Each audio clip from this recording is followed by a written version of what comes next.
अकोला जिल्ह्यातील पातूर नंदापूर येथे दरवर्षीप्रमाणे यावर्षी सुद्धा मुकीम शहा वलीबाबा व बादुला शहा वलीबाबा उर्स संदल यांच्या प्रगट दिनानिमित्त पातूर नंदापूर नगीना मस्जिद ते मदिना मस्जिद येथे महाप्रसादाचे आयोजन करण्यात आले होते।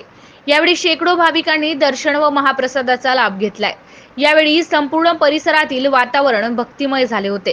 मुकीम शहा वलीबाबा बादुला शहा वलीबाबा प्रकट दिनानिमित्त 3 फेब्रुवारी शनिवार रोजी सायंकाळी 6 वाजता बाबाची महाआरती झाल्यानंतर मुकीम शहा वली बादुला शहा वली बाबा महाप्रसादास प्रारंभ करण्यात आला होता। तसेच भाविकांनी महाआरतीसाठी मोठ्या संख्येने गर्दी केली होती। यावेळी गावात संदल ढोल ताशाच्या गजरामध्ये तरुण मंडळींनी नाचण्याचा आनंद घेतलाय। बाबांच्या जयघोषाने संपूर्ण परिसर दणाणून गेला होता। या प्रसंगी पातूर नंदापूरचे सरपंच सचिन लाखे, उपसरपंच सदस्य व मंडळाचे कार्यकर्ते मोठ्या संख्येने उपस्थित होते। MCN न्यूज मराठीकरिता विकास ठाकरे, पातूर नंदापूर, अकोला।